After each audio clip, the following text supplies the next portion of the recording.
All right, so I am happy to introduce Shane and Hannah Burcaw. Shane has type 2 SMA, or SMA type 2, I think it said. They are relationship vloggers, I'm learning new language today, on a mission to change the way society understands disability. So they have a YouTube channel called Squirmy and Grubs, and they have almost 1 million viewers on that YouTube channel. So that's pretty amazing. I hear they share stuff, sometimes hilarious, that's what I hear. And what they're really trying to do overall is really to change the way we think of disability. They're co-authoring a nonfiction collection of love stories that involve people with disabilities. They have and do speak across the country to universities, elementary schools, Fortune 500 companies, hopefully pharmaceutical companies in Duchenne muscular dystrophy and in other rare diseases. And they live in Minneapolis, Minnesota. But I think when I talk to Sean, you're going to move to San Diego because Minnesota is way too cold. I mean, generally, way too cold. People, oh my gosh. And too much snow. I mean, really.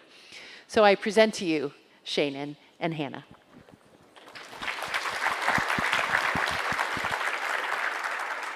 Thank you so much. How's everyone doing today? Awesome, I love it.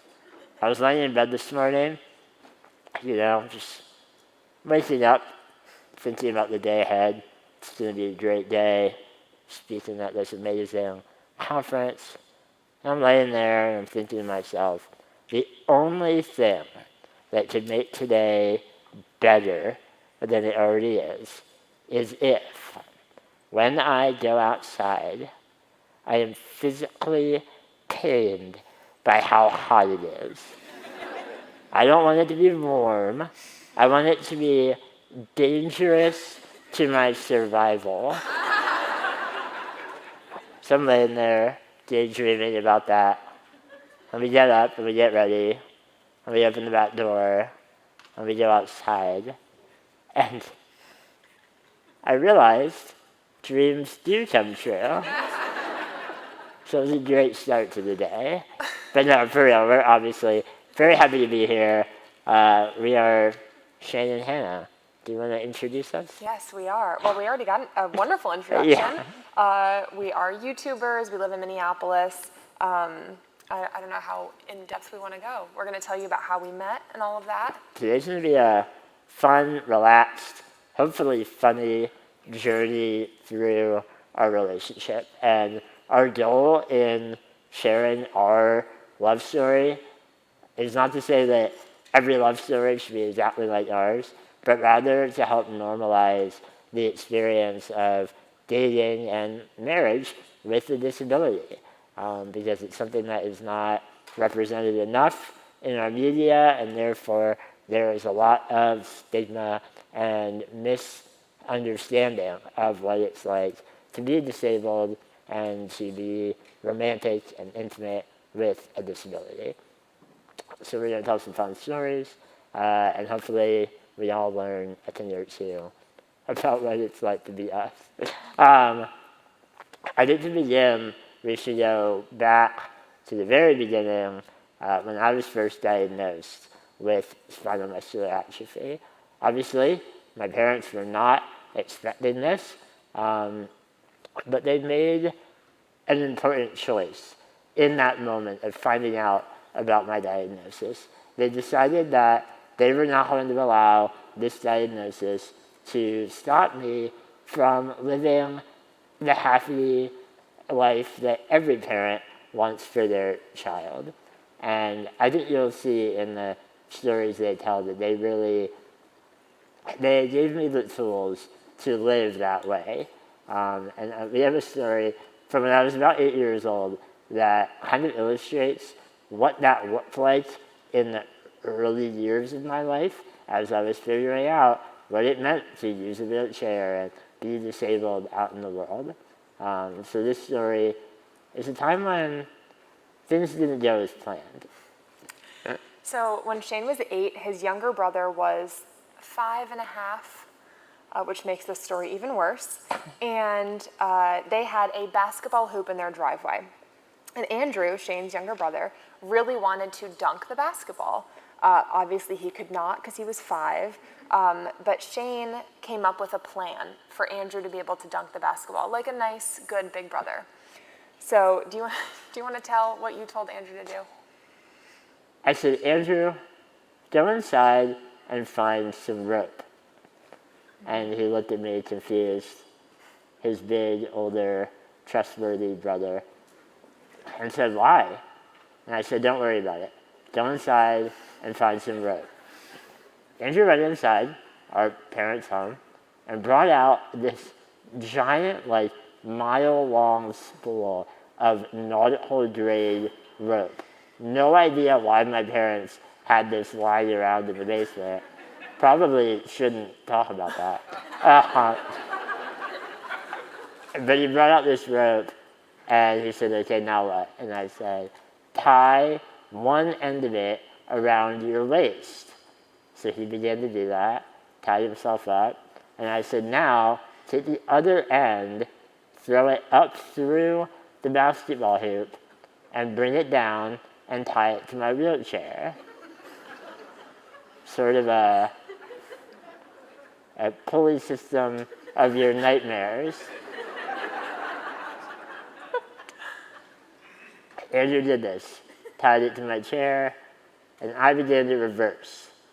My brother screamed out in pain. He didn't have a shirt on. It was summertime. And the rope, unsurprisingly, cut into his body like right away.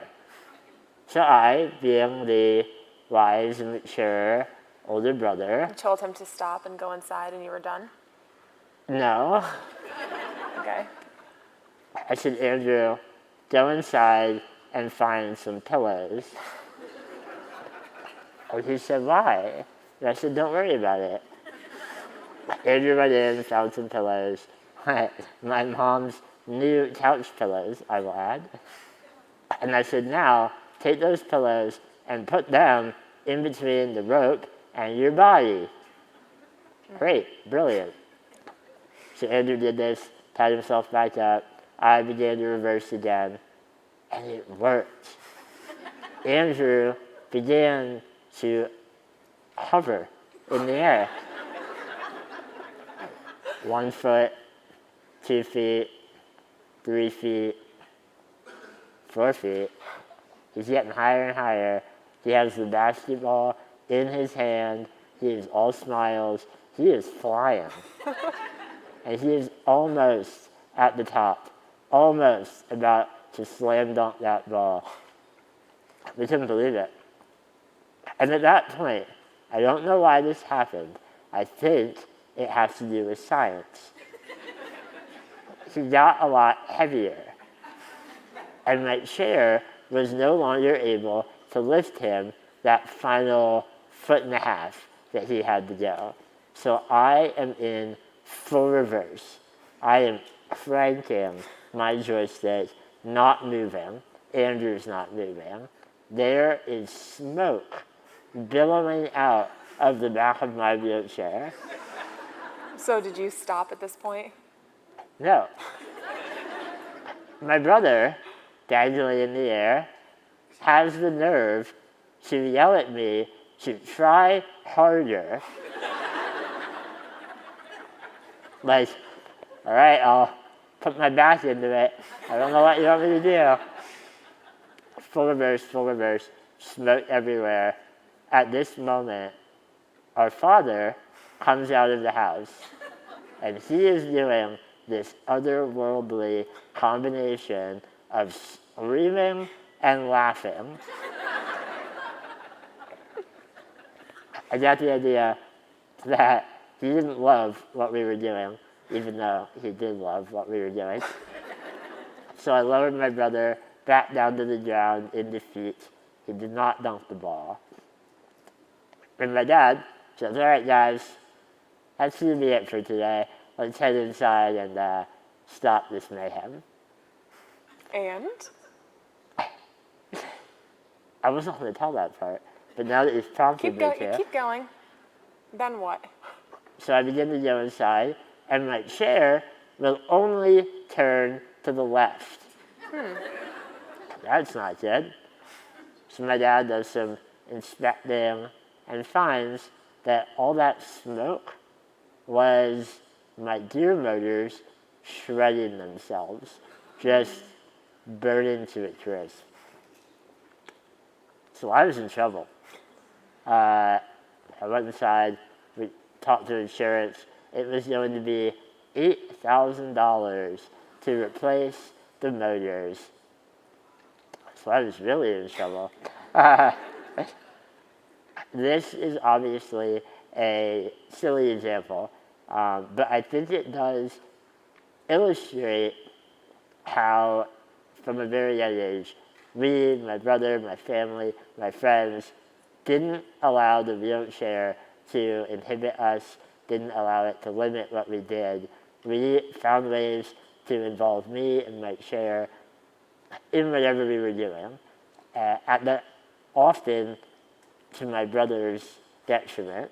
But we had fun, and we found ways to make it work, and I really credit my parents for encouraging me to go out in the world, make mistakes, get in trouble, get dirty, and figure out life. All right, we're gonna fast forward through time a bit. I went to middle school, high school, college. All of that was great. Fell in love with writing, got a degree in writing. But all throughout that time, there was something missing from my life. I had friends, I had passions, I had family. I didn't have love. I didn't have a relationship. And all throughout that time, childhood onward, I never felt worthy of a relationship. I thought, because of what society told me, that a boyfriend had to be big and strong. He had to be able to give a hug and hold your hand and drive you around in his car. I wasn't able to do all those things the way that non-disabled people were, and so I felt invaluable, or like I had no value, I should say, as a partner. So it was something that I assumed wasn't possible for me, and I moved on. Later in life, I met Hannah, and everything changed. So now I'm in the story. Now you're in the story. Now here I am. Now we're at the good part. Finally. So Shane and I met a little over 6 years ago, and I was a freshman in college in Minnesota. Shane had just graduated from college, and he was living in Pennsylvania.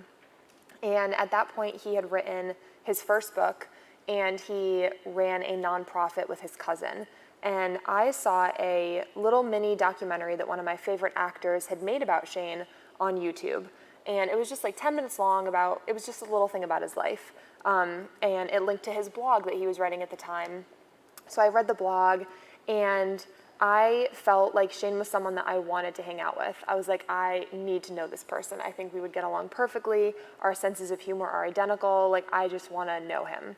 So I sent him an email, which I had never reached out to someone that I didn't know before online. I think that I did it because it was like 1 a.m. and I was done studying for finals, and I was like delirious. So I sent Shane this email. That's not why. In the middle of the night. She was smitten. I sent Shane this email. It was like 1 a.m. I go to bed, I wake up, and I have no recollection that this happened. Like no idea. I look at my email, and there's an email from this guy at 6 a.m. And I'm like, what is this? And I'm reading it, and then I look down, I'm like, oh my God, I emailed him first. Like, what? So Shane had emailed back. We began texting that day. Like he had sent his number, I texted him.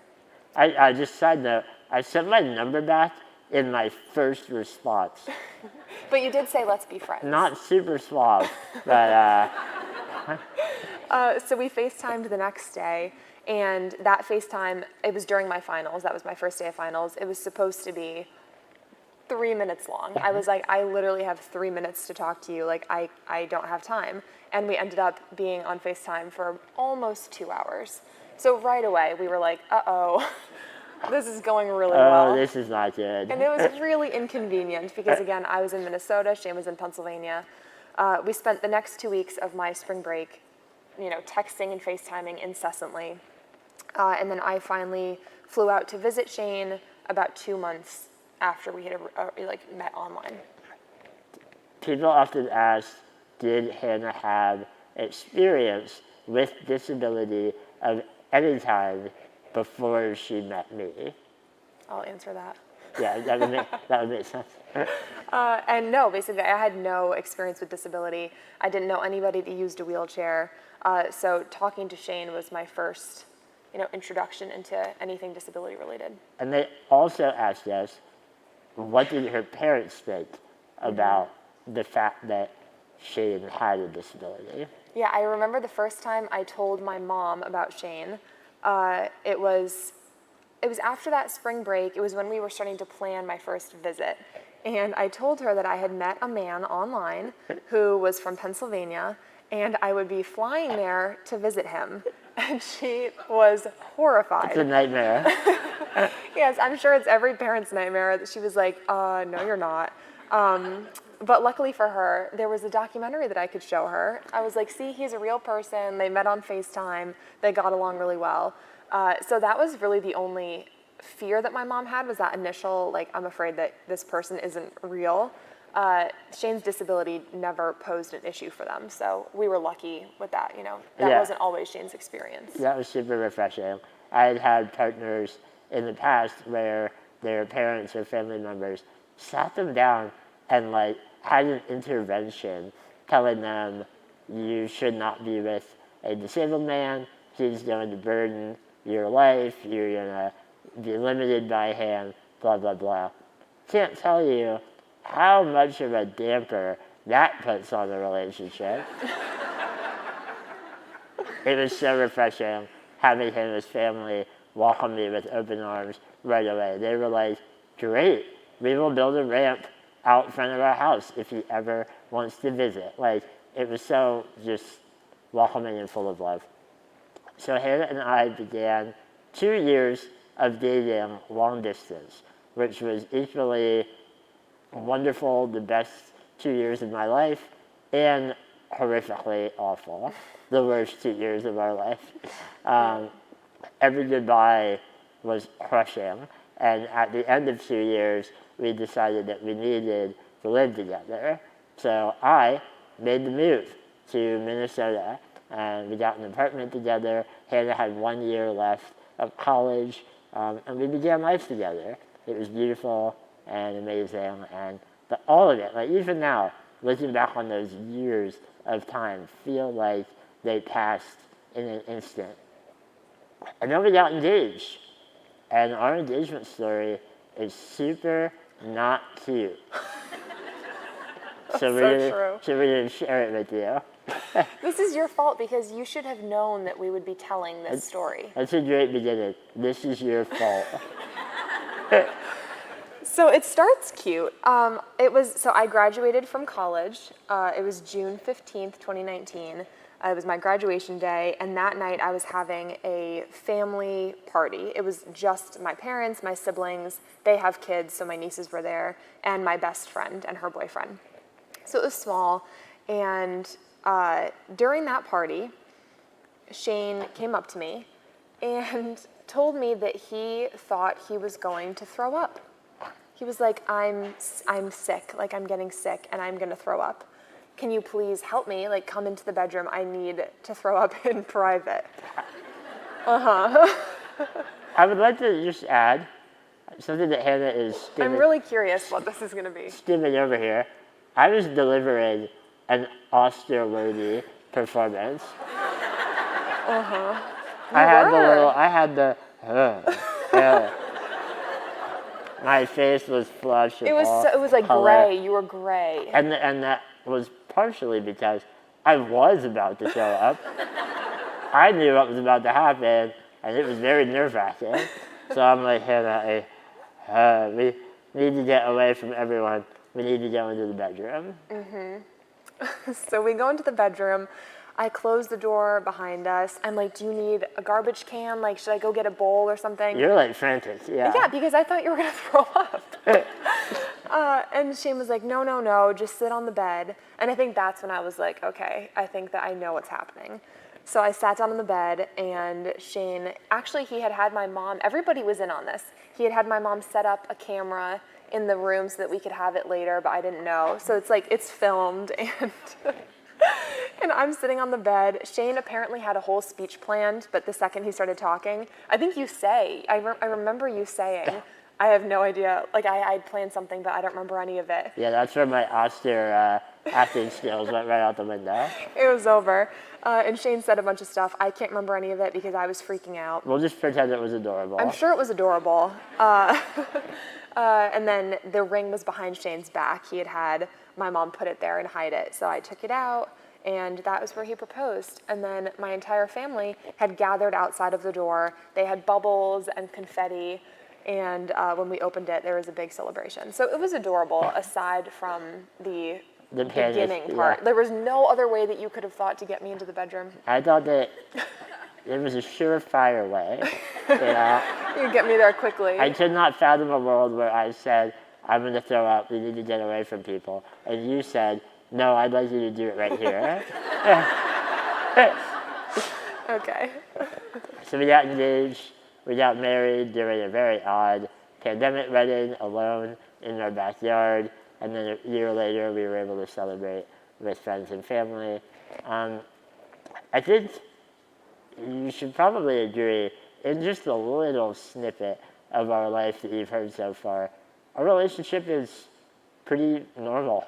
We, other than the fact that we were long distance for a while, our life is not super remarkable in any way.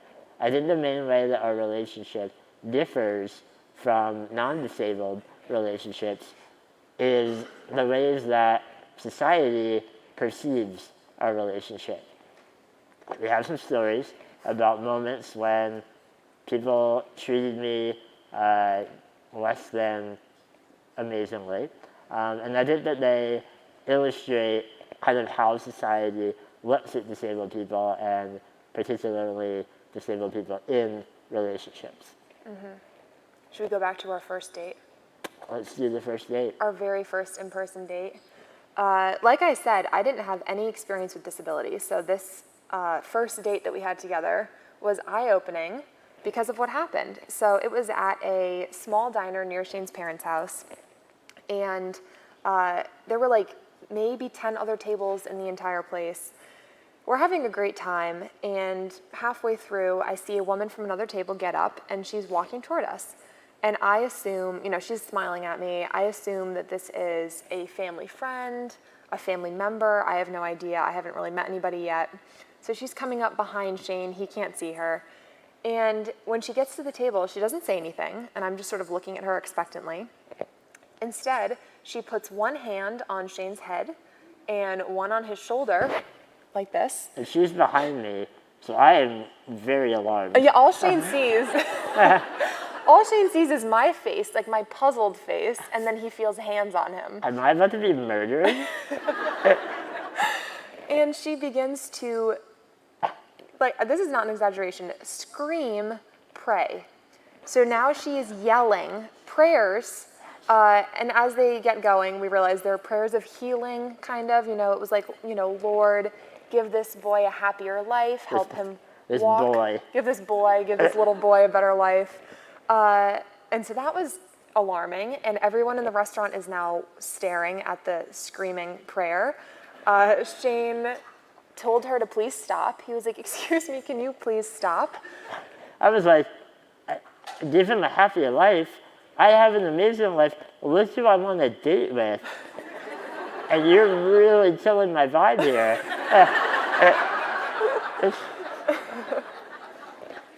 The woman said, no. That's not what I meant, But it was clear. She saw me in my wheelchair, immediately assumed that my life was in need of fixing or curing or improving, and she took it upon herself to provide that for me. Yes, and she did not pray for anyone else in the restaurant. Oh no, this was not a serial prayer. She wasn't going table to table. She was targeting me. I've learned over the years in all the work that we do, this is a very, very common experience for disabled people, and it underscores society's negative perception of disability. So I turn back to Hannah, and I'm kind of laughing. Hannah's jaw is on the floor. Little did she know, things like this happen to me all the time. And they would continue to happen pretty much every time Hannah and I were out in public together. Do you remember the woman that you made cry? Yes, I do remember You that. mean person. They were tears of joy, so it's all good. This was also early in our relationship. It was maybe 6 months in, and we were spending a weekend in this cute little town in Pennsylvania. It was adorable. And at that time, Shane wrote a column for his local newspaper. And an older woman saw us in this town and came up and was like, oh, I've read your column. I love reading it. It's so great to meet you. And Shane was like, oh, it's great to meet you. And she looked at me and she was like, is this your sister or something? Like she asked who I was. And Shane was like, oh, no, this is actually my girlfriend. And I was standing like maybe 4 feet away from them, just like watching this happen. The woman looks at me and her face just like falls. Yeah, it just falls. And she came over to me and took my hands and began to sob. And I was like, oh no. Oh no, what am I supposed to do? I'm like, oh, it's okay. And she was like, this is the most beautiful and amazing thing I have ever seen. Thank you so much for being with him. And I was like, oh, no, actually, like, he's a great boyfriend. Like, I'm also having a nice time. It's great. And she's just crying and crying. She had someone else with her, and I think eventually they sort of led her away in tears. It was very awkward. Uncomfortable. Yes. And don't get us wrong, this woman, her intention was not to be rude or mean. Yeah. But it does, again, show that she felt that I, as a disabled person, was incapable of having a relationship. And so just the fact that I had a girlfriend was enough to bring her to tears. Yes. That's the message that society gave her that led her to feel that way. I think that my favorite story was when I took Hannah to a magical, whimsical place for another, I don't know if we can call it a date, but It was not a date. it was an adventure. It wasn't. So this was, I was visiting Pennsylvania. This is still when we were long distance. And Shane had told me that this was going to happen. He was like, I have a place that I'm going to bring you. It's amazing. You're going to love it. I was expecting a theme park, a gorgeous natural waterfall, something beautiful. It was better than any of those. It wasn't. I'm driving along, and Shane's giving me directions. He hasn't told me where we're going. We pull into a parking lot, and in front of us is a hideous warehouse. And I was like, what is this? Romantic. That's what this is. Romantic. I'm Get like, ready to have your mind blown. I'm like, so, what is this? And Shane was like, this is a drive-through beer store. I was like, okay. I think at this point I was 20. I was like, I don't drink beer. I don't like alcohol now. I've never been into it. Why in the world would you think that I would want to go here? And I think we came to the conclusion that really Shane wanted a ride to the beer store. That was really what it was. But we went in. It was fine. I maintain that drive-through beer distributors are the single greatest thing about Pennsylvania. I moved 1,000 miles away from home, and I miss them more than I miss my own family. Wow. Nice. It's obviously not true. Mom, if you're watching at home, that was a joke. Yes. So we go in. Again, I don't know what I'm doing. So we're in there. This employee comes to the window. Shane had told me he wanted, I don't know, Blue Moon, something like that. So I say that. And then there's follow-up questions. The temperature, the size of the pack, there's cans or bottles. I don't know the answer to any of these questions. So I say, can you please go to that window, to the passenger window, and talk to him? So the guy goes around to the other window. Shane and him are talking about all these different things. I'm sitting there very bored on my adventure. On your whimsical date. On my whimsical adventure. It's not very fun. Finally, they figure out exactly what they need. It's put in the trunk. I give Shane's credit card to the guy. He comes back with the receipt. And he comes to my window and he says to me, this is the same person who just, he did all of this. He says to me, actually, why don't you do it? You do the voice better. Are you saying I'm a good actor? You're a great actor. Go ahead. I know you like to do the voice. He leans in Hannah's window and he points at me, and in the most cartoonish voice, not his voice, I'd been speaking to him for 5 minutes. In a different voice, he goes, "Does this big guy want a lollipop?" The lollipops that they have for the children that are brought through in their parents' cars, Yes. to reward them for what's probably a boring activity for a child to be doing. I should have gotten the lollipop. I was doing that.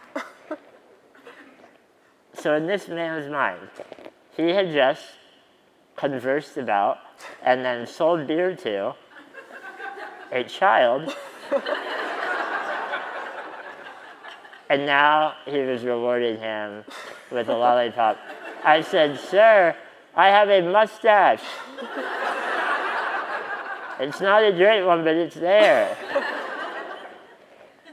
And I do want a lollipop, yes. Thank you."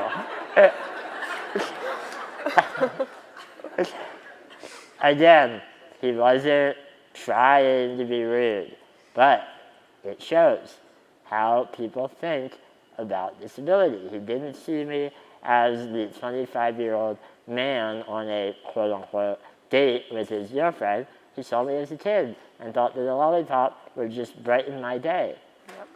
I've been offered lollipops at every bench I've ever been to, every restaurant. I like that. That's a good perk. And yeah, I always get the lollipops. Hannah gets all of them. So, these stories are annoying and they're frustrating, but I do think they show how people perceive disability. And that makes our relationship feel different at times. It makes me feel like a burden, like I am still not worthy of this relationship that I am a part of. That is probably the single hardest thing that I've had to deal with in my life. Not the logistics of caregiving, not inaccessibility. All those things are realities in our life, but they don't compare to the frustration of feeling like a burden because so many other people out there treat me like a burden. This kind of feeling reared its head one time in our, thousands of times in our relationship, but one time when it finally changed. And Hannah was and has been instrumental in helping me overcome what I call my burden complex. And I think that this story is a great example of how she helps me feel more positive about myself. So, this happened 4 years ago probably now. Yep. And we were in Pennsylvania at Shane's parents' house. I was visiting, and Shane's parents' house is about 45 minutes from New York City. So on this trip, we were like, we should spend the day in New York City. We'll go in, we'll take a bus in at like 6:30 in the morning. We'll come back at night. It'll be really fun. Shane plans everything very extensively, so he had a schedule for our day with where we would be at every minute, all these different things that we had decided we wanted to do. So we had that ready. It was the night before. We were watching a movie, and it was probably like 9:30 p.m., maybe 10, and we were like, we should go to bed. We have to get up really early for this bus. We turn the TV off. Shane goes to turn his chair on so we can move into the bedroom, and it doesn't turn on. And we're like, that's odd. Hannah was like, "Have you been playing basketball again?" What have you been doing? So we're trying, there's 2 different buttons to turn it on. We're pressing all of them. We must have pressed them like 500 times. We're, unplugging things, plugging them back in, trying everything. 45 minutes go by. We have gotten Shane's dad to come down to the basement. We're like, please help us. He's trying things. And we come to the conclusion that the chair is dead, gone forever. It will never turn on again, and it never did turn on again. So that put a wrench into our plans for New York City, obviously. Hannah, you're gonna have to carry me. Carry you onto the bus, yeah. No, so thankfully I had another wheelchair in our garage. This was my new wheelchair, but it was already like 3 years old. Those of you who use wheelchairs probably understand moving from one chair that you've been in for 8 years to a new one isn't always a very smooth process. At that point, 3 years in, I was like, hate the new chair, never using it, I'll leave it in the garage. In the garage. That's a really interesting place to leave it because you lived in Pennsylvania and it was an unheated garage. It was not air conditioned, it was not heated. Which can have an effect on batteries, we found out. It can have an effect. So we get this chair out of the garage. It probably took 2 hours to get it to where Shane could drive it. Shane's dad was attaching things. It was actually this chair. So he's attaching little things, getting it all good. We get it fine. It's usable, it's not great. We go to bed. And this entire time, I'm like, Shane, we don't need to go to New York City. Like, let's just not go to New York City tomorrow. And Shane is like, we are going to New York City. We are absolutely going. I didn't express it then, but this was my burden complex. In my mind, if New York City didn't happen, Hannah might begin to think about our relationship in a negative way. She would realize that my disability was going to hinder her life experiences, and I could not deal with that. So I, in a chair that was not suitable for me, said, we are going to go, and we are going to have fun. I was like, okie dokie. So we get up in the morning, we get on the bus.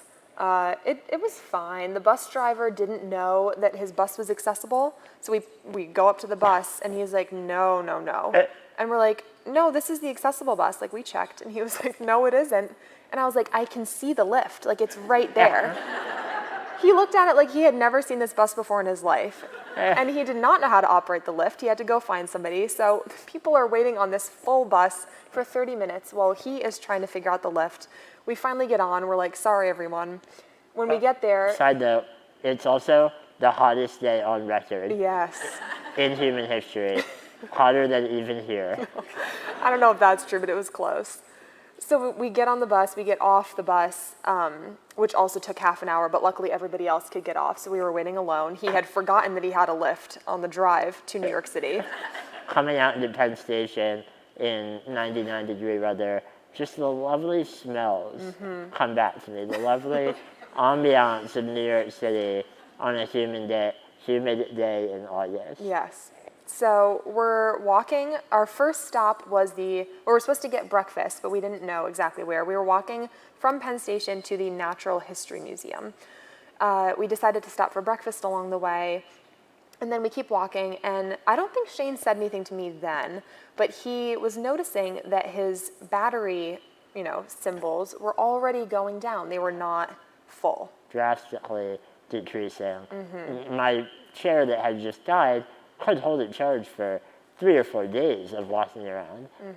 It should not be dropping as fast as it was. Yes. And by the time we got to breakfast, it was halfway down. And I said to Hannah, I think we have a problem. My chair's not holding it charged. I don't know what to do. And Hannah was like, wait a minute. I stuck your charger for your chair in your book bag before we left. That was not a normal thing. Yeah. And something about the fact that it had been in the garage for 3 years, I think. Maybe your mom was like, you should probably take this. It was definitely my mom. It was definitely your mom. So we were like, okay, great. We'll charge it up here while we eat. So we asked the waiter if they had an outlet, and we had to move tables, super awkward. Move tables, plug my chair in, and we eat and we go on our way. By the time we got to the Natural History Museum, I had 1 red bar left. All of you who use wheelchairs know that means you're about to have a dead wheelchair. Yes. So we go to the Natural History Museum and we have to find an outlet. And there's this amazing photo of me in the Natural History Museum with my chair plugged in right next to the exhibit. And there's a family kind of looking at the exhibit, but they might be looking at me. You can't tell if I'm an exhibit or not. And by this point, I was pretty upset. The time it takes to really charge my chair is 6 to 8 hours. And these little 30-minute pumps weren't going to do it. And we were now very far away from Penn Station. Yes. And we were very far off of your schedule. Oh, that was the worst part. We were no longer hitting the schedule, so that was upsetting.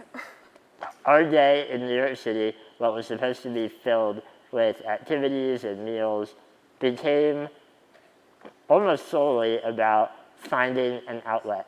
We figured with the amount that we would need to charge it, we would need to charge multiple times on the way back to Penn Station. So we did. We charged it in a coffee shop, we charged it in a library, we charged it in another coffee shop.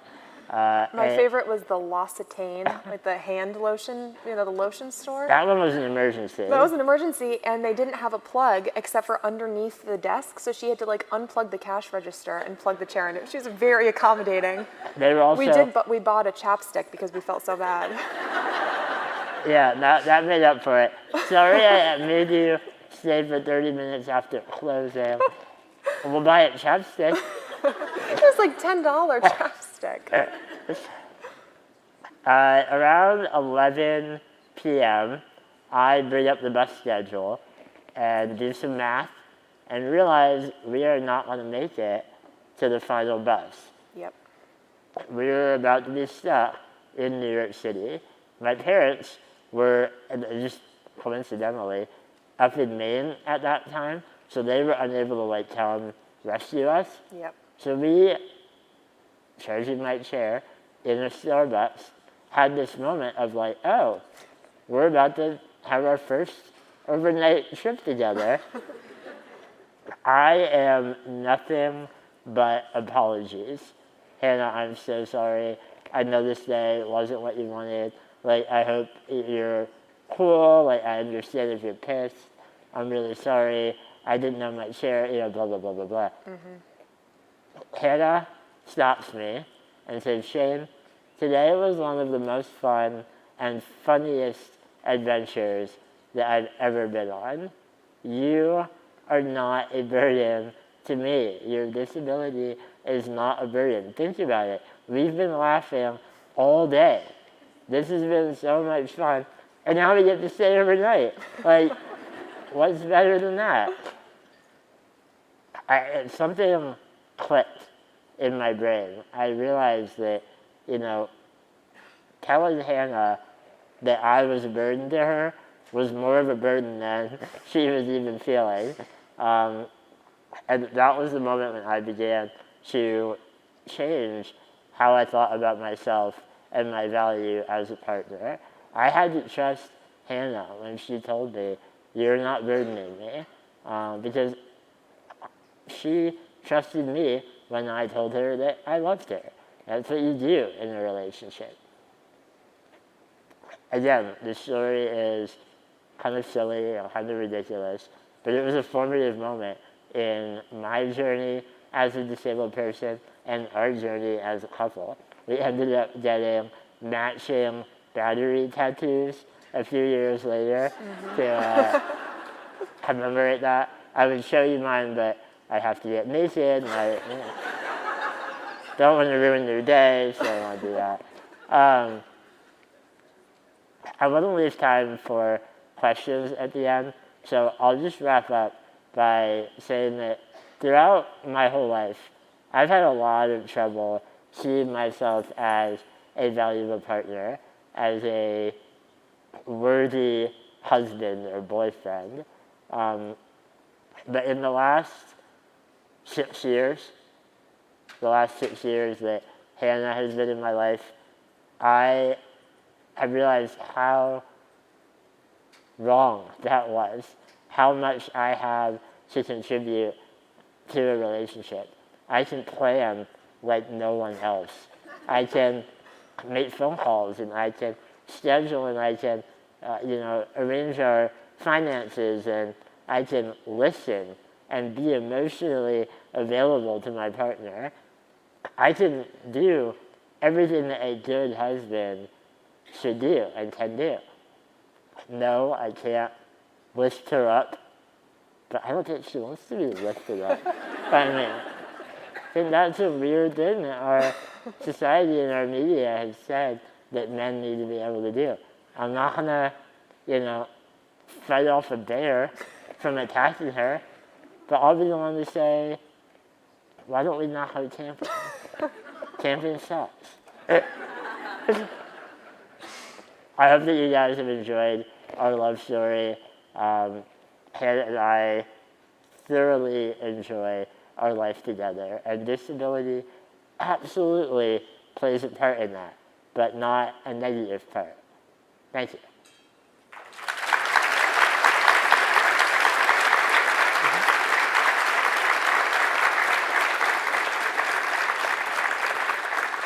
Thank you, guys. So we have about 10 minutes. I see mics in the aisles. We are an open book about anything you'd like to ask, so fire away.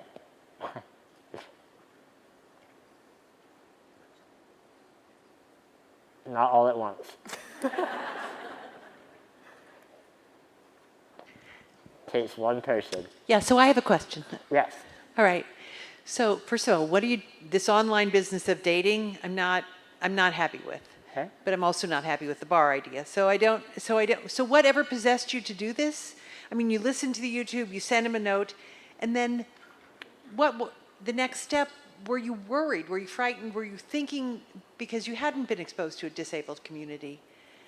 It is different. It's a different view. So can you talk a little bit about that? How did you feel? What did you think? Did your parents have anything to say? Worry, express worry? And I say this because I had 2 boys with Duchenne, and my one son decided he would send flowers to this young woman. He was in high school. I said to him, okay, we can do this. It turned out that he spent $1,000, and he sent a lot of flowers. That's amazing. Well, it depends on who's paying the bill. The amazing part was maybe for her. But he was worried about that, and I was equally worried about that.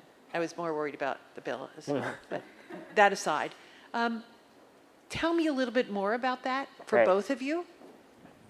Do you want to begin or maybe? Yeah, I mean, as for my parents, like I said, they honestly didn't raise any concerns to me about Shane's disability. I think when we started talking, I wasn't worried because we just clicked so perfectly. Like, there was no room for worry because I was like, well, what are the options? I'm going to stop talking to him. Like that, that was the last thing I wanted to do. So I didn't have any, And I think that we've also, in thinking about our journey, I think that 3 months of It was 2, yeah.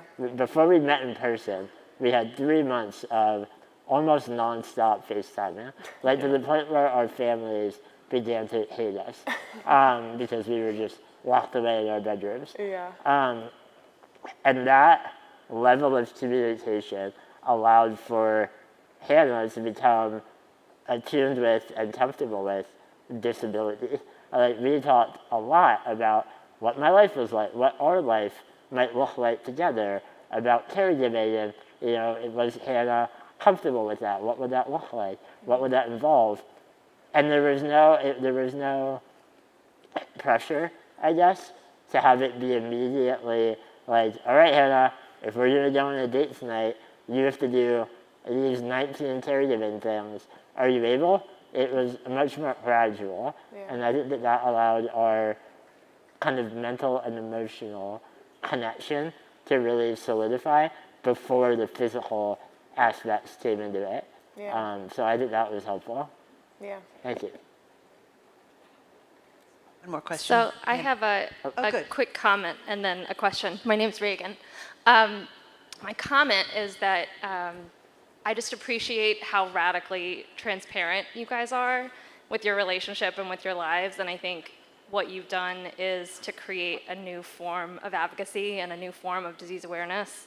And I hope that you know that that extends beyond this community to other communities. I know a young couple that just got married who started vlogging after they watched you. So thank you for doing that. That's awesome. Thank you. Yeah. And then my question is, so when you are that transparent on the internet, you connect and have a lot of support from like-minded people, but you also open yourself up to criticism. So is that something that you deal with as you're sharing your yes. lives online? Oh yes, we're laughing because we can't convey how much of that we receive. This is a really big topic, so whatever we're about to say probably won't do it justice. But I think that the negative criticism that we received was the reason, or is the reason, that we're doing what we do today. When we began our YouTube channel, it was as a little hobby. We had no intention of being advocates or breaking into this kind of space. We were just making silly videos about road trips that we were doing and, the food that we were eating and, just being real silly and now looking back, cringeworthy. But we were in love and it was, that honeymoon phase. We were happy and excited and we liked making videos, so we did. And as our channel grew and we began to have, 1,000 followers and then 10,000 and then 100,000, the level and the amount of just hatred that we received in comments and in emails and in letters sent to our houses, telling us that everything from Hannah must be cheating on you, there's no way in the world that she is actually in love with him, or Shane, you'd be better off dead, or all these conspiracies about who we are and how we're lying about our love to make money on the internet. It was so just overwhelmingly shitty, for lack of a better word, sorry. But we realized how much ignorance there was in the world that we hadn't realized before that. And that really motivated us to share our story with a newfound purpose and a real message of hopefully changing some of those attitudes and making people realize our relationship is as normal and fun and full of love and adventure as any other. And the fact that I use a wheelchair, as I've been saying, doesn't negatively impact that. So yeah, we receive a lot and it sucks, but it also lights a fire under us to keep doing what we're doing. Thank you.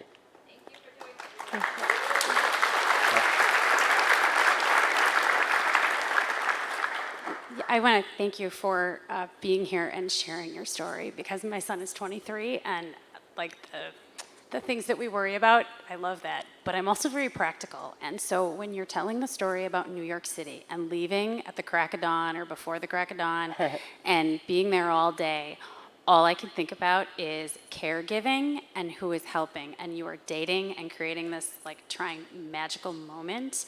How do you navigate that? Did you have outside caregivers that were off to the side giving you space because you wouldn't expose Hannah to caregiving that early? Do you want to take that one? Yeah, so at that point, it was just us. I did all of the caregiving for the day. I think we had been dating, how long? What? It was 6 months, I think. I'm trying to remember. I think it was 6 months. And We visited a few times. it was probably my 4th visit, maybe 5th. And I know the first visit, Shane's dad did all of his care. I was staying at their house. We hung out, but in between, Shane's dad would help him. Do you remember when I kicked you out of bed? Yes, but we don't need to tell that story. And so by that point, I think every trip I did a little bit more. Shane's parents were still around, and the New York City trip was the first time we actually left town. And it was not supposed to be an overnight, but it ended up being an overnight, and it was fine. I think I had already learned how to do most things. So I don't know if you want to talk about, your thoughts about it, but. Yeah, I'll just add that from the beginning of our talks, back in March, this trip happened in September. From March when we met onward, we always talked about Hannah being my caregiver, what that would look like, what was involved. And Hannah was always very comfortable with it. With the goal of us being able to not have Shane's parents around, Right, essentially, yeah. after a few visits. And I think that there's an important caveat. I don't require loads of caregiving, like getting out of bed, getting in my chair, getting dressed, using the bathroom. Yes, but like during the day, walking around New York City, there wasn't a whole lot I needed other than plugging in my chair 1,000 times. Yeah, like the nighttime stuff of like, getting me into bed and undressing, things like that, are more involved. But Hannah had already done that by then, and so she knew how to do it. And it made us happy that we were able to be alone together, as Hannah said. Yeah. Thank you. Do you think that your relationship is stronger because of the caregiver role? Yeah, we talk about this a lot. Absolutely. I think both because Shane is an amazing communicator because he's always had to be an amazing communicator. That has made me better at communication, which is not my strong suit. And so I think just the communication alone has made our relationship closer. And then the caregiving, definitely. I think it's a whole different level of intimacy and vulnerability that has brought us closer. Yeah. I think people think, well, I know people think that we have to like draw a distinction between caregiving and intimacy in our relationship, but it is so the opposite. Like, what better time to share an intimate moment than when your wife is helping you shower? Like, they go hand in hand. I don't want to make you uncomfortable, but like, pretty awesome. So yeah, it absolutely makes us stronger, for sure. Thank you. One last question from me. Yes. And that is, what advice would you have for us, for parents who get all worried about the future and what this, that, and the other thing's going to happen? And I'm sure, I don't know how Shane's parents felt about moving out or Yeah. you saying, I want to move out. I might have said, you're not allowed, and then you would have said, I'm going, and then it would have been a thing. Uh-huh. So what advice would you have for us? And what advice would you have for these young men? I know Patrick was hesitant about this, and then he made me hesitant. So I'd love advice for parents, and I'd love advice for all of our young men. Great question. Where do we begin? Do you With wanna- your parents, but maybe, like you moving out. Yeah, so I think, as I said, the thing that I'm most grateful that my parents did for me was instill a sense of autonomy and pride and comfort with my disability. They treated me no different than my non-disabled brother. They didn't shelter me. They really let me make mistakes, figure things out on my own. And at times, as a kid, that was hard. Like, my mom said, hey, you're going to be the one that calls your doctor to schedule your appointment. I was like 11. I was like, Mom, I hate this. Like, I want to be playing video games. But today, I'm super independent and capable of handling real world stuff because my mom and dad kind of encouraged that forcefully from an early age. And so that would be one thing, like let your children fly and explore the world. And yeah, like be practical, like be safe and don't just kick them out the door and say figure it out, but allow them to grow and learn about the world in their own way. So that would be for the parents. Do you have any other thoughts? Well, when you moved out, your parents' thoughts, I don't know. Yeah, I mean, my mom was worried.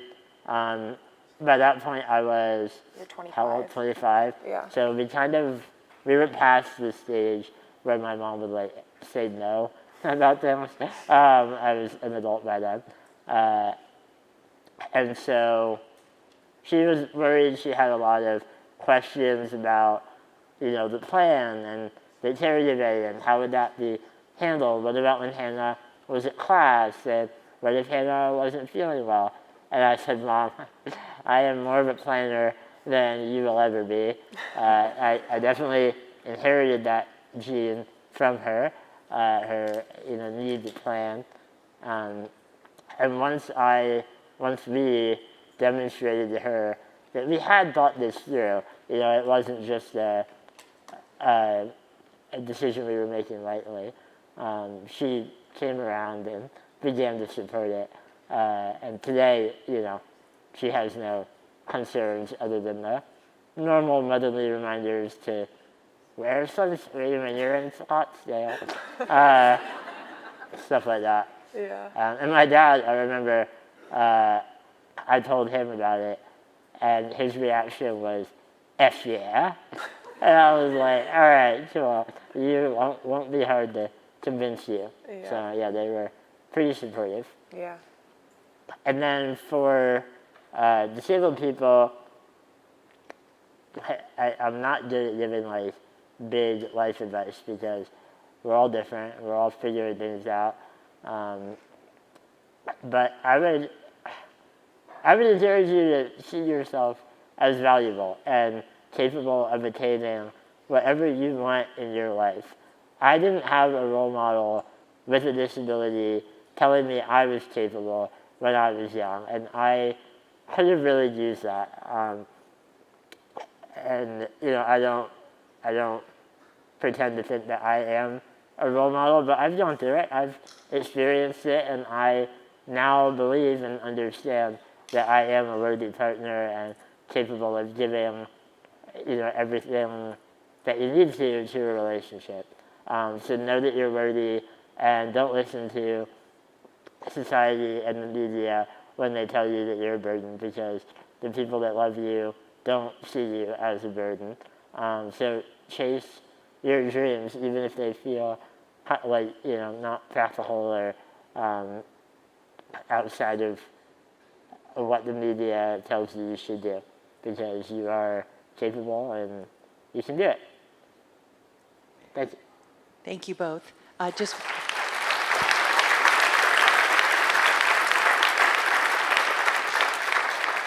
one minor comment about safety. I'm not sure I'm buying the safety stuff with the basketball incident and the ideas there, but I so appreciate both of you being here. Thank you. You've inspired me, and I don't like the word inspire, but you know what I mean. Yeah. You've taught me things that I didn't know, and I certainly really appreciate much more in detail now that I've learned about you. So thank you so much. Thank Thank you.